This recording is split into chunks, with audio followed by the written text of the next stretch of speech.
Pero a propósito de ese golpe, han pasado muchas cosas en Bolivia. Vamos a tratar un poquito de recomponer esta historia, darle un poquito de contexto a esta situación que acaba con esta denuncia formal contra el gobierno de Mauricio Macri. Lo hacemos de esta manera.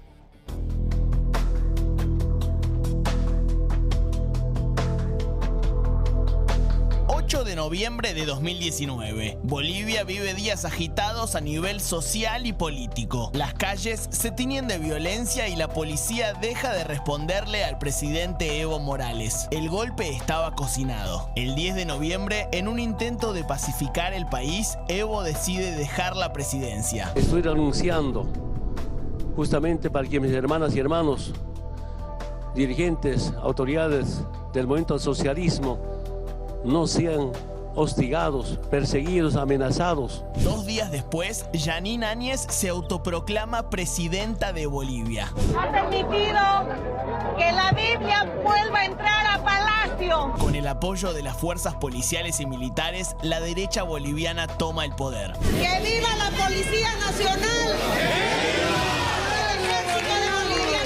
Según consta en documentos oficiales, el 13 de noviembre el gobierno de facto boliviano agradeció al entonces presidente argentino Mauricio Macri el envío de material represivo. Mientras Evo Morales lograba escapar de su país para ser asilado en México con gran ayuda de Alberto Fernández, el gobierno de Áñez se preparaba para sus días más sangrientos. La violencia policial y militar contra una manifestación pacífica de cocaleros en Sacaba dejó 8 muertos y cientos de heridos. El 19 de noviembre, Bolivia vive su jornada más violenta. Es el día conocido como la masacre de Sencata. Mientras tanto, en Argentina, Mauricio Macri le hacía este pedido a Alberto Fernández. Como presidente electo, que asumirá el 10 de diciembre, espero que oficialice la labor que está llevando la presidenta electa. Un año después, Bolivia logró restaurar el orden constitucional y el MAS volvió al poder con Luis Arce a la cabeza. Se sembró muerte, miedo y discriminación. Se recrudeció el racismo y se usó la pandemia para prorrogar a un gobierno ilegal e ilegítimo. Jeanine Áñez terminó detenida por ejercer violencia contra su pueblo. La colaboración del gobierno de Mauricio Macri con material represivo pone a Argentina en el lugar de cómplice de un golpe de Estado contra un gobierno democrático. Y en el país del nunca más, esto no se puede aceptar. Bien, ahí escuchaban la palabra masacre, ¿no? Esto es una palabra que no es un capricho de nadie en particular, así lo definió la Comisión Interamericana de Derechos Humanos. Y escuchamos también a Macri hablar de presidenta electa respecto a Áñez, en algún momento que había generado polémica respecto a lo que fue claramente un golpe de Estado. Pero vamos a presentar y a saludar a Fernando Oz, que es periodista argentino y que estuvo de cuerpo presente en esa masacre. ¿Cómo estás, Fernando? Buenas noches. ¿Qué tal, Diego? ¿Cómo estás? Buenas noches. Bien, bien. Contá un poquito, estamos tratando de darle un contexto a todo lo que está pasando aquí en la Argentina con esta denuncia de Bolivia hacia el gobierno de Mauricio Macri. Contá lo que viviste esos días allí. Bueno, lo que comenzaste diciendo de entrada y que no fue un capricho, ¿no? Viví una masacre, ¿no? Casi por casualidad, que realmente no fue un acto heroico ni nada por el estilo, de casualidad logré pasar diferentes checkpoints del ejército y de la policía y llegué a Sencata justo cuando se estaba desatando la masacre que tuvo 10 muertos, 10 muertos que pude ver, y de esos 10, 4 murieron prácticamente en mis manos. Algunos intenté ayudar de una manera con primeros auxilios, pero bueno, no se pudo y murieron, ¿no? ¿Tuviste alguna ayuda de la embajada? ¿Buscaste, requeriste alguna ayuda en ese contexto de tanta urgencia? Sí, sobre todo a la noche, con diferentes colegas. Ellos se comunicaron con la embajada. Posteriormente logré, desde el lugar en que estaba, logré comunicarme con la embajada, y la respuesta de la embajada fue: esa zona está peligrosa, está cerrada y no podemos hacer nada. Después uno de los integrantes del consulado argentino me dijo: simplemente escondete, cuídate y mañana vemos qué podemos hacer. Obviamente no hubo mañana, no hubo ningún tipo de ayuda. Vos en algún momento dijiste que por las noches dormías en los mismos colchones donde habían depositado algunos de los muertos de esa masacre. ¿Es correcto eso? Sí, es correcto. Éramos solamente 2 periodistas que estábamos ahí. ¿Por qué? Porque había un cerco alrededor de Sencata. Estaba junto con Narciso Contreras. Él es mexicano, estaba trabajando en ese momento como reportero gráfico para una agencia francesa. Había rumores, porque nosotros lo que hicimos fue transmitir prácticamente en vivo lo que estaba ocurriendo, la llegada de los heridos, los muertos, los tiros. Entonces, la versión que se corría era que nos estaban buscando. Entonces, la gente de Sencata, los vecinos de Sencata, deciden escondernos. El primer lugar era en la capilla, pero era imposible, no se llegó a un acuerdo y terminamos escondiendo, nos esconden dentro de un centro cívico que estaba en plena construcción. Nos meten en una habitación que no tenía ventanas y ese centro cívico había sido utilizado como una especie de sala de primeros auxilios donde llevaban los heridos y bueno, donde también fallecieron algunas personas en ese lugar, y se iba acumulando los muertos en unos colchones que estaban en el piso, y por la noche utilizamos esos mismos colchones para acostarnos, y la gente nos trajo frazadas y bueno, dormitamos un poco, digamos, no es que nos pusimos a dormir, no era un momento bastante complejo como para poder conciliar el sueño, ¿no? Hola Fernando, buenas noches. Quiero preguntarte, en el momento de la represión, vos sabés que lo que se está investigando es el envío de munición antidisturbio, que en principio no es letal, pero bueno, quiero preguntarte qué rol ocupó en esa represión este tipo de munición. Recuerdo también algunos relatos de la misma manera que ocurrió en las represiones en Chile, que se apuntaba a la cabeza, que se apuntaba a los ojos, una enorme cantidad de personas heridas de esa manera. Pero ¿qué rol ocupó la munición antidisturbio del momento de la represión que vos lamentablemente atestiguaste? Sí, dos cuestiones respecto a eso. Una es que ese tipo de elementos de represión también matan, y también quitan ojos, y eso también lo viví en carne propia en 2 oportunidades que estuve en Chile, de los cuales uno fue uno de los peores momentos, donde bueno, también ahí murió una persona a un par de metros mías, y bueno, también vi otras personas con heridas oculares. Es decir, te dicen no letales, pero depende de la manera que se utilice. Claro. Porque si te tiran con un proyectil, con postas, el AT-1270 de cerca y te apuntan a la cara, como sucedió en Chile y como también sucedía en Bolivia, y la podés pasar muy mal y podés también perder la vida. Eso por un lado. Por otro lado, digamos, no es el primer lugar de conflicto que me toca cubrir, y tengo cierto conocimiento por diferentes cursos que hice con Naciones Unidas respecto a armamento en zonas de conflicto, y en la lista esa, sí, vi material en Bolivia de esa lista, específicamente las granadas CN y las C5, las vi actuar en Bolivia. No sé si eran las que aportó Argentina o no, eso no lo puedo saber, pero sí las pude distinguir, incluso los cartuchos AT-1270 también. El resto, digamos, los gases lacrimógenos, los spray, no los vi. Fernando, ese tipo de municiones la vi no en el ejército, que tiraba con otro tipo de munición, sí en las fuerzas policiales.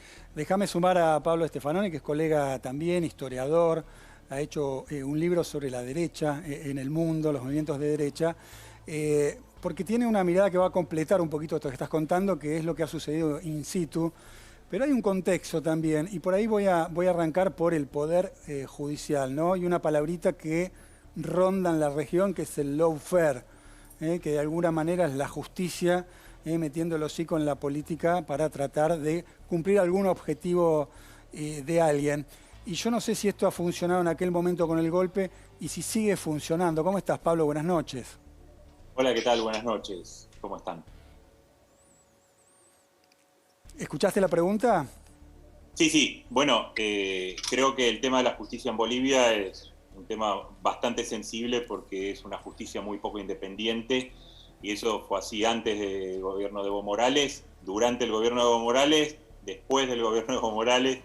Es un problema que es bastante generalizado, la poca independencia del Poder Judicial, el poco peso propio de los jueces, y eso hace que en los cambios políticos se den cambios muy bruscos también en la forma que se enfocan las causas judiciales. Lo vimos cuando cayó Evo Morales, fue acusado de varios delitos, ¿no? Incluido sedición, terrorismo, etcétera. Y cuando volvió el MAS al poder, se eliminaron todas las causas y cambió el viento judicial, y eso es un tema que, sí, obviamente, si uno mira las encuestas en Bolivia, el Poder Judicial está muy desprestigiado. El gobierno de Evo Morales intentó una reforma judicial que incluía el voto, la elección por voto de algunos jueces de los tribunales del país. No funcionó, fue muy complicado implementarlo, y ahora, bueno, se enfrenta a lo mismo, ¿no? La mega causa del golpe de Estado, creo que sí, debería evitar este tipo de delitos a veces muy genéricos de sedición. Eso te quería preguntar, etcétera. eso te quería preguntar, Pablo, porque cuando fue detenida Áñez, ¿en algún momento le indicaron la responsabilidad en la masacre de Sencata o fue, como decís vos, en términos genéricos por el golpe? No, lo que pasa es que el problema es que Yanine Áñez fue detenida por la causa de golpe de Estado, para ser juzgada por los delitos que tuvo bajo su presidencia, las masacres que ustedes comentaban. Se necesita un juicio de responsabilidades. Para eso se necesitan 2/3 del Congreso. Entonces, en realidad, los delitos que se le atribuyen a Yanine Áñez ahora y por los cuales está detenida no tienen que ver con los delitos que pueda haber cometido siendo presidenta, sino antes de ser presidenta. O sea, por eso es que se la acusa de haber sido parte de la conspiración del golpe. Esos son los delitos más débiles, porque en verdad, cuando ella asume, ya estaba más o menos concretado todo eso que derivó en el derrocamiento de Evo Morales, y se trata de aplicar ahí una jurisprudencia que fue muy polémica en Bolivia para que pudiera asumir no estando en la línea de sucesión constitucional y sin que el Congreso haya aceptado las renuncias de Evo Morales y el vicepresidente García Linera. Pero en verdad eso debe quedar claro porque a veces se mezcla en realidad, ¿no? Para ser juzgada por estas masacres que ustedes están comentando se necesita un proceso de responsabilidades, y ahí se necesita que algún sector de la oposición lo apoye porque el MAS no tiene 2/3 del Congreso. Ahora, Pablo, ¿a vos te sorprendió esta información de estos últimos días, de esta denuncia del gobierno boliviano respecto a un eventual apoyo del gobierno de Macri al golpe y la provisión de material antidisturbio? No es tan sorprendente porque en realidad también se sabía que Ecuador había mandado material antidisturbios, y por otro lado este tema de los materiales antidisturbios es un gran problema para los exfuncionarios del gobierno transitorio. El hombre fuerte del gobierno de Yanine Áñez, Arturo Murillo, que fue el ministro encargado de llevar adelante la represión contra el movimiento del socialismo, y los exfuncionarios de Evo Morales, está preso en Estados Unidos precisamente por una acusación de corrupción vinculada a la compra de este tipo de materiales y el pago de sobreprecios unos días después de la llegada al gobierno de Yanine Áñez y de él como ministro de gobierno, o sea, ministro del Interior. Y él se exilió en Estados Unidos y ahora está preso ahí, detenido, porque este supuesto acto de corrupción en la compra de materiales antidisturbios se habría hecho con sobreprecios, y hay ahí una empresa norteamericana. Entonces la justicia estadounidense investigó esto con independencia de Bolivia, ¿no? Entonces es un tema que estaba ahí en el tapete por distintas cuestiones, ¿no? El tema, sumado a que efectivamente fue un gobierno que entró con un discurso democrático, digamos, y rápidamente fue muy revanchista respecto a la militancia vinculada al movimiento del socialismo y al gobierno anterior, y entró en esa deriva, ¿no?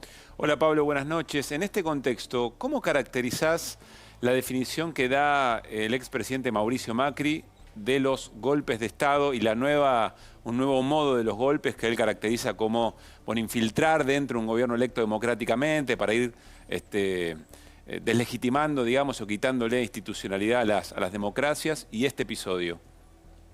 Sí, es una larga discusión que habría que ver cómo llega esta crisis a Bolivia.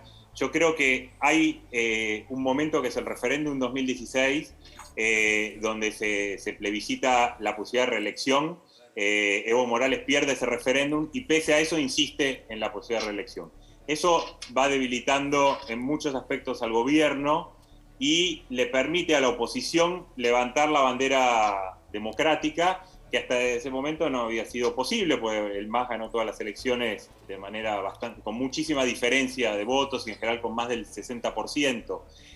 Con lo cual Evo Morales llegó a la elección de 2019 más debilitado que en las elecciones previas y con menos legitimidad, porque una parte de Bolivia no reconocía su posibilidad legal de postularse.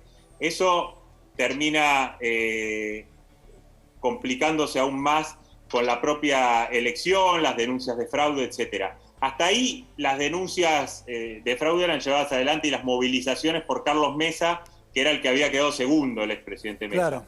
El tema es que ahí empieza a haber un cambio que hace que Mesa queda desplazado de esas protestas y empieza a asumir protagonismo otra ala mucho más radical y más vinculada a la extrema derecha, que es la de Luis Fernando Camacho, hoy gobernador de Santa Cruz. Y eso se articula con un motín policial y con algunas acciones de las Fuerzas Armadas, sobre todo la Fuerza Aérea. De hecho, el excomandante Gonzalo Terceros viene de la Fuerza Aérea, que está involucrado en esta carta y demás, ¿no?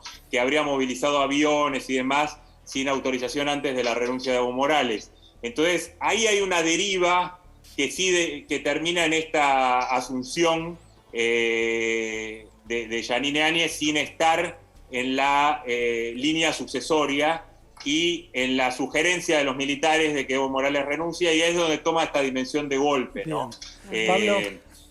Pablo y Fernando, gracias por aportar este contexto histórico. Nos hacía falta también para ir entendiendo un poquito con lo que tiene que ver con este capítulo de alguna manera local y que aparece en escena el gobierno de Macri con esta denuncia del gobierno boliviano.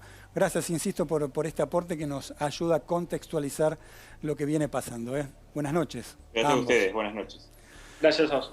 Bien, ahí estaba Pablo Stefanoni y Fernando Oz, que nos han aportado en esta noche de Fuego Amigo por un tema candente, donde aparece la Argentina en el